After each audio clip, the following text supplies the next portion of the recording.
All right, everybody. Welcome back to our first post-game episode from Ford Field. The Detroit Lions today losing 24-17 to the Miami Dolphins in their third preseason game of the year. We got to talk Jackson Meeks. We got to talk quarterbacks, backup quarterbacks, defensive backs, all the backs, running backs. But for now, I'm Nolan Bianchi. With me, as always, is my partner in crime, Richard Silva. We were hoping to get Wojo on this episode, but Listen, I don't know where he went. Yeah, I don't know either. You guys let us know if you find Wojo out in the. I think he's umpiring a game tonight somewhere. Yes, I don't know. yeah, that's. I saw him on TV. Yeah, the joke there's an MLB umpire who looks exactly like Bob Winowski. It's uncanny. But anyways, we have more important things to get to on a Saturday afternoon. The Detroit Lions, we don't really put too much stock in wins and losses in the preseason. They're trying to accomplish something that's different from winning and losing. They're trying to get a full evaluation of the players with roster cutdown day coming in 10 days from now. Yeah, exactly. One preseason game to go. And from where we stand, it seems like Kyle Allen has surely grabbed the brass ring as the Lions' backup quarterback. Yeah, I would say so. And I think Dan Campbell kind of said as much. And, he didn't slam the door on the competition. And he actually said, he expects – right, correct me if I'm wrong, you were there, I was in the locker room. He said that he expects Hendon to perhaps see some majority or at least increased reps in the final preseason game. Yeah, which I think is a matter of them having made their decision. Right, and you kind of know what you got in Kyle Allen. Right? He said Kyle Allen's feeling really good. He's confident. But, Dan Campbell basically said, if the Lions have to play a game right now, who are you more confident in? The answer is Kyle Allen. Absolutely. He was 14 for 17 today, 124 yards, 2 touchdowns, no interceptions.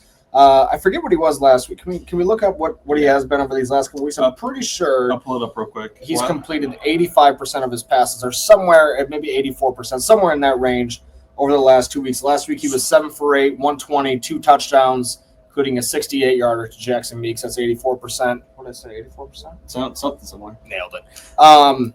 And so he has just been lights out after kind of struggling a little bit in the first preseason game against the Chargers. He had a couple bad turnovers, but moved the ball. Right. And now we're seeing the move the ball part without the throw a bad interception part. So that's good. Right. And he did this today. He went 14 of 17. In the first quarter, his 2 incomplete. He made 3 mistakes in the first quarter. 2 incompletions. He overshot a ball to Kennedy, overshot a ball to Tesla, hit him in the hands. Maybe they should have come down with it. Should have been a better throw regardless. Yeah. And also he went 3 yards beyond the line of scrimmage on a throw to Tesla on, what was that, 3rd and forever, 3rd and 18, 3rd and 19. But then after that, basically perfect after that. He throws one more incompletion. It's to Dominic Lovett. Again, perhaps a smidge high. That one probably Lovett should have brought in. I'd classify that one as a drop. So basically Allen is perfect again for the rest of the day. And Hooker, we could talk about him for a little bit. There weren't many favors done for him, but he also didn't really do a lot of favors for himself either, I would say. Yeah, and it's one of those things, I think people are obviously ready to kind of jump on him and criticize him and stuff like that. And don't get me wrong, the play that he has had so far, it has been warranted. 6 for 13 today, 61 yards, an interception where it's just kind of a crazy play on the last play of the game. That one doesn't. I'm not throwing that one. Yeah, and so, but still, kind of. Sure, you gotta make sure the ball gets to safety in some way. That is your job as a quarterback. And so, at the end of the day, sure he might have some excuses, but not enough excuses to kind of, I guess, tell the story of what happened. At the end of the day, it's still on him. This was the second game in a row, I thought, where he showed very poor pocket presence. We talked after on the midweek podcast about when he got sacked in Atlanta, and he just didn't feel the pressure coming from the right side of the line, and it was kind of inexcusable. It's like, how do you not see that out of your peripheral vision? And today there was a play. He got sacked twice officially. There was a third sack that got erased, I think, by a penalty. But on the one sack today, the right tackle's getting beat, and he's he's overpowering him, so the end is moving towards him slowly, and he just refuses to move off his spot until the guy's like, gotcha. And it was like, what are you not seeing out there? And I think that's the frustrating part with him. And even the first sack, it was like a designed rollout, and the protection held up fine, and he just rolled out and rolled out and rolled out. Yeah. And I was like, dude, you got to make a decision, you know what I mean? And then it ended up all collapsing and falling on them, in on him. Like I said, it wasn't void of good things. He had the touchdown run that was called back because Giovanni Manu held. He had back-to-back third down conversions, one to Horton, I think, one to Tesla, maybe another one. Both called back due to penalties, which we'll get into in a little bit. 26 flags today, 22 penalties. It was ridiculous. But to put a bow on the Hooker talk, yeah, all those things are true, but it wasn't good enough, and it especially wasn't good enough when Allen, for the past 2 weeks, has been playing as well as he has. And really for all of training camp, outside of those interceptions in the Hall of Fame game. Yeah, and really, you're kind of looking at that Hall of Fame game like it's a complete anomaly now at this point. And, not even the game as a whole, the plays. The two plays were 100%. Yeah. And, I think there was a little bit of an overcorrection in the opinion on him because he had looked so good through the first couple of weeks of training camp that you had high expectations going into that game. And then when he turns it over twice, the offense in general just really, really struggled in that game. And so I think people kind of came down hard on him because they hadn't seen what we had been seeing in training camp and just how decisive and accurate and all those things that he was. But I completely agree. If you just take out those two throws, which you can't do. Yeah. But if you could take out those two throws, he'd be having a near or maybe a flawless preseason so far. Sure, absolutely. Let's move on to the second. We can go two different directions with this.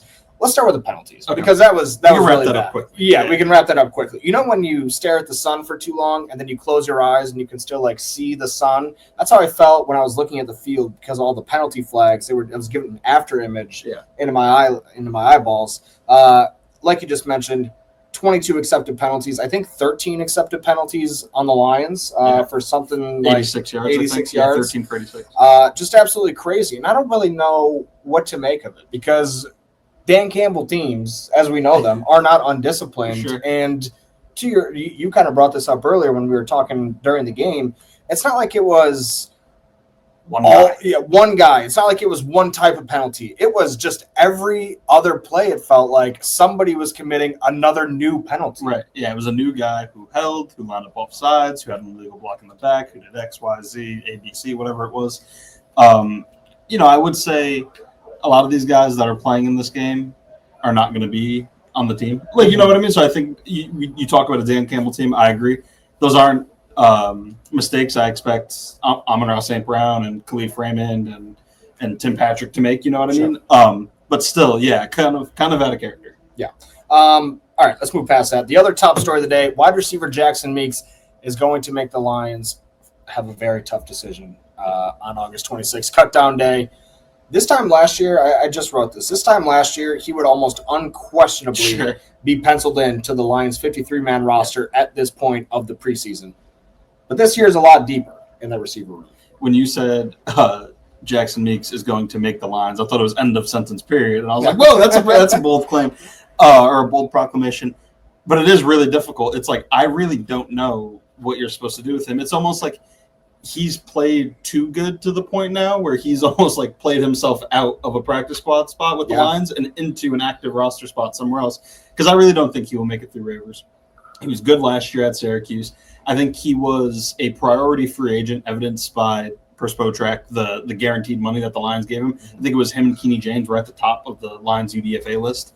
And then he does this in the preseason where he's had 2 strong games before this, and then this where he goes for 93 yards on 7-8 catches, 6 first downs, a touchdown, helped by Zane Zilstra to get wide open. I really don't know what you do with him and love it for that matter. The both of them. I think we both, if we want to talk about pure roster locks, no question about it. I think there's 4, and then I think I would still include Tim Patrick in that. I'm not 100% on him anymore. I'm 90-95, but I still think he makes it, and I think it's likely he makes it.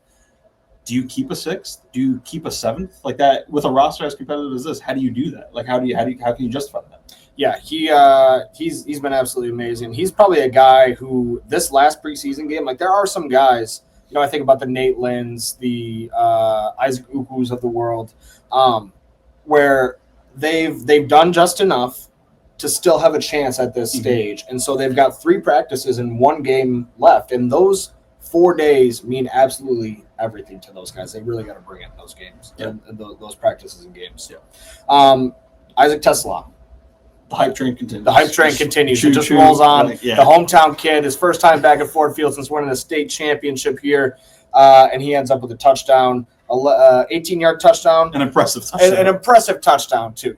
Not to disparage the score that Jackson Meeks had, but like you just said, Shane Zylstra cleared his defender out. He kind of just catches one near the sideline and runs it in. Isaac TeSlaa's 2 touchdowns in the NFL through this preseason have been go up and get it, go one-on-one, mano-a-mano, my guy's better than your guy, I'm throwing it up, and he's coming down with it. And that's exactly what happened again today. Little stutter and go route to the corner of the end zone, and not to brag, Nostradamus, I did look at you, and I said, throw it up to TeSlaa, and that's exactly what happened. Again, not bragging, but it is a fact that that's what happened. That is what happened. I was anticipating Jackson Meeks, which never wrong, just early. He did end up scoring like we talked about.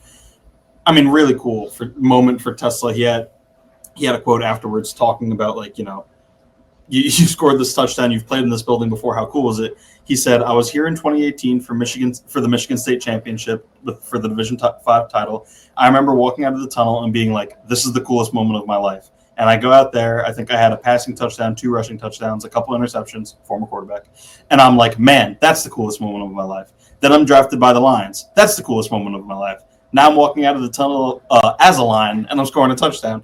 And it's every new experience that he has is just the next coolest moment of his life. And it keeps building, and he'll get a chance at it. We'll see if he plays in that last preseason game, but in what is it now? 2 weeks and change, 3 weeks. I've seen enough. I would put him with the ones. I would like to see him get some ones reps in practice.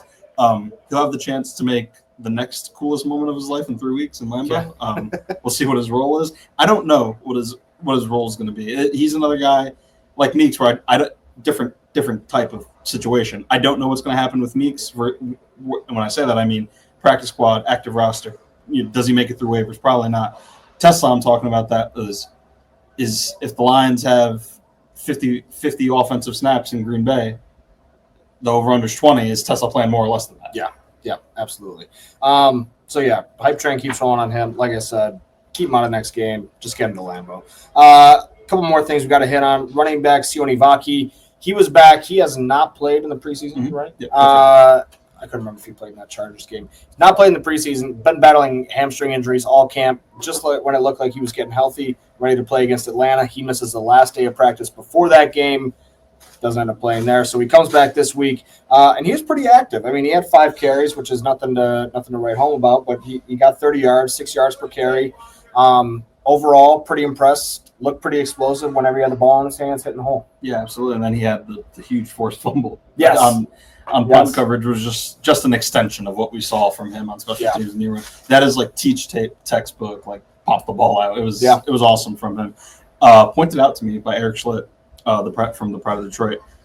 Today he had the most yards per carry of any Lions running back in the preseason so far. So I think he's the first Lions running back to break 4. At 3.9, I think Jacob Saylors was the previous high. Now, I will say, Craig Reynolds, he had 6 carries for 13 yards, but he had a 32-yard run. Yeah, he did. Wiped off the table. I think it was like his first or second carry of the game. He had 2 taken off. Another one that wasn't quite 32 yards. I think it was like 9, something like that. Yeah. So penalties were killing everybody. It's funny, you look at the production, and it's really not that impressive, I think, across the board.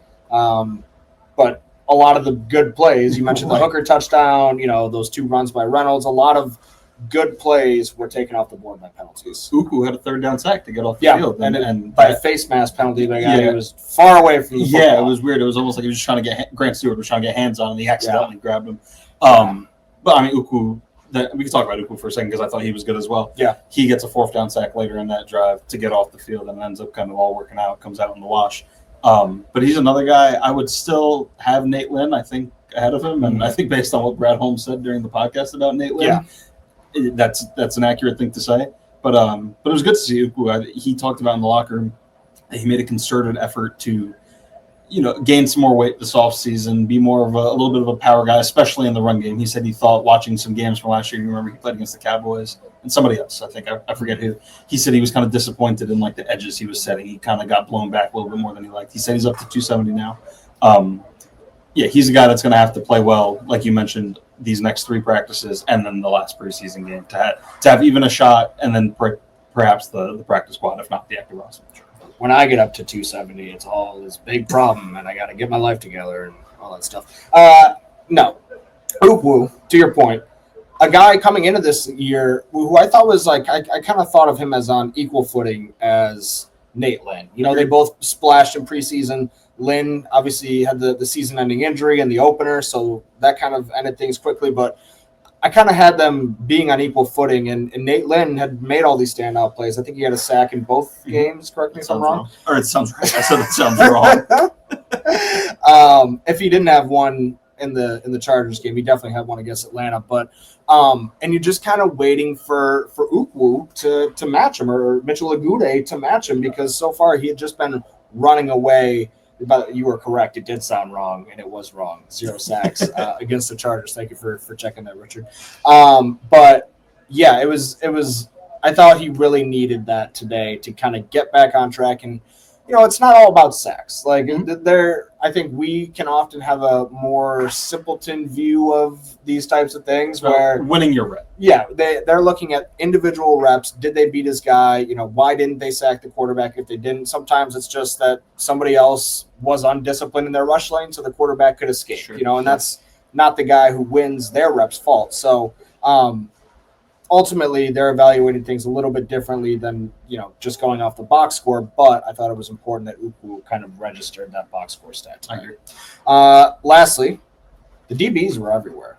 I mean, the entire defense, I thought, they did have some drives where it was like they kept giving up like big chunks after another. But for the most part, they forced 3 fumbles. One of them was on a punt. That was the only one that they recovered.